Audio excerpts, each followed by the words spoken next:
Coming to the Walsall new Art Gallery and the fourth floor, the first thing I was struck by was the architecture of the space and the way the architect had built the interior space using shuttered concrete, which basically means that all the walls retain the original a kind of cut wood pattern that looks like it's embossed on the actual concrete surface.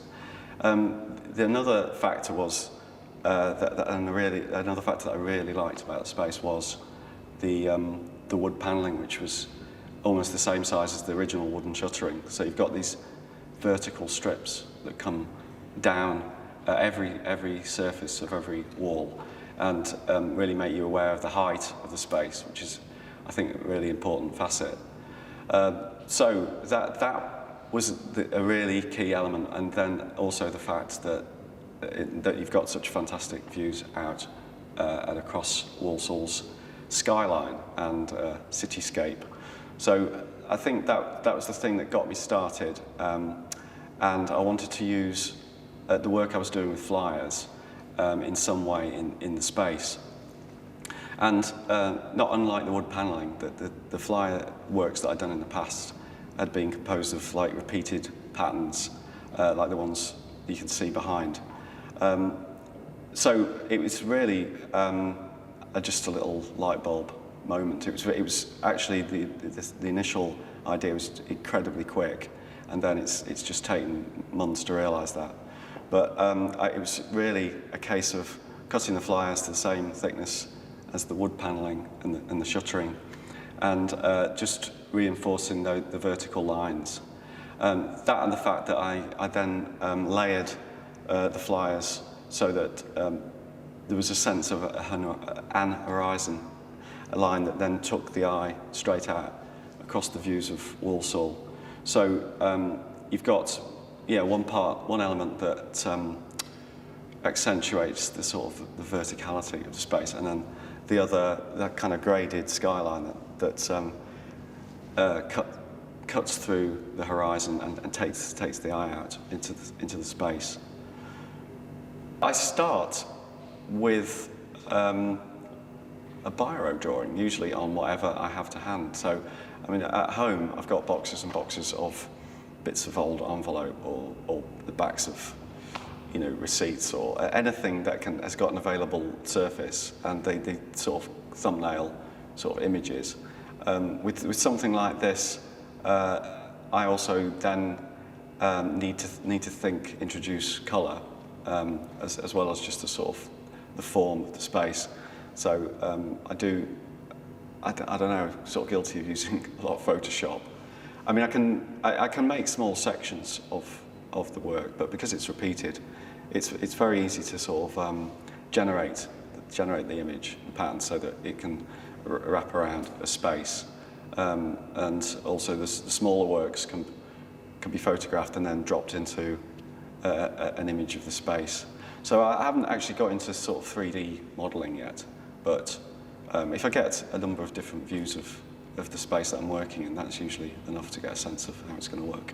I mean, there's an awful lot of work involved, and at one point it was really damaging my back, and so I make the work now standing up. Actually, I've got a very high bench, and I found that helps a lot.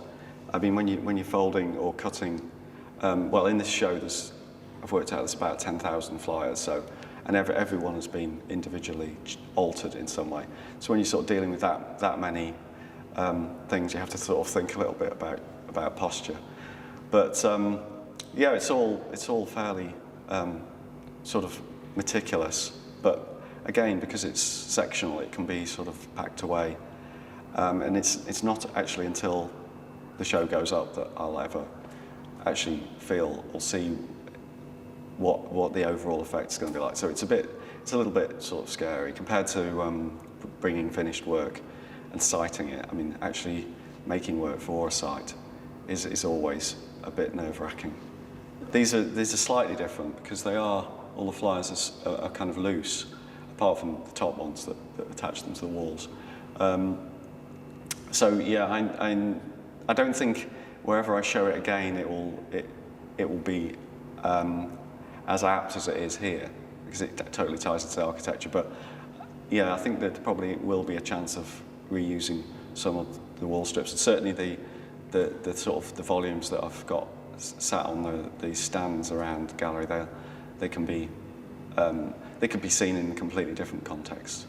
Yeah, titles I always like to have a little bit of fun with. Again, they're always, like the materials that I use in the show, they're always things that have a currency in language, and I just reuse or tweak or make it awkward in some way, so that you can see it afresh.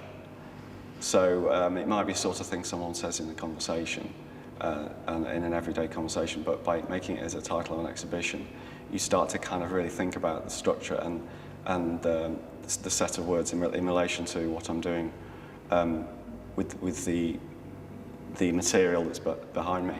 So in both cases, they're about a sort of miscommunication, or a failed communication, or a downright ignorance of a communication. A lot of the stuff I use is advertising material or packaging.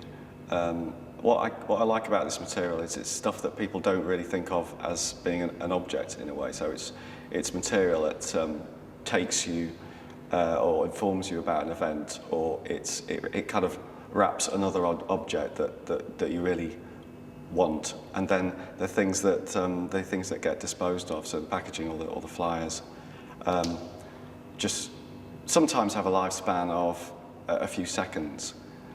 So from the point that they're picked up, the information might be absorbed, and then they could be put in the bin. So I like that about them, but I also like the hours and hours spent designing them.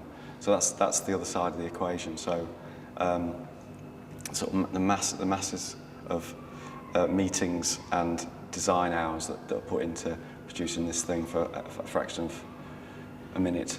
I've been collecting them over a number of years, so I guess I've been working in this way for nearly a decade. God. And so some of the flyers, even in this show, will date back to the beginning of, the year 2000, around about that sort of period. Other flyers are current, which I shouldn't really be using, but they're actually advertising events that are on now. So there's a kind of massive range. So that I guess most of the flyers that I collect are from the places that distribute them, and they quite often, when the flyers get to the end of the run, they want to get rid of large quantities of the stuff. Yeah, the whole thing has been designed to actually get into our heads in a particular way, and to actually get us to initially pick the stuff up, and then to, I suppose, warm to the material. I think there seems to be an awful lot of warm colours in the designs. Certainly, there's a lot of contrast and full-on saturation of colour. So there's that sort of aspect, but it's always there to get us to do a specific thing. And I think once I've worked with it, the hope is that it opens it up and frees the material up for us to just enjoy it in all sorts of different ways. I think repetition, when you repeat something, it's a little bit like visual sort of chanting. So it's once even if the words are visible, once they're repeated, they stop making sense, and they start, I don't know, having some sort of allowing us to have some sort of emotional response to it in some way, and it also, I don't know, perversely, because it's purely about information, that when that information is jammed, it then completely opens the meaning of it up.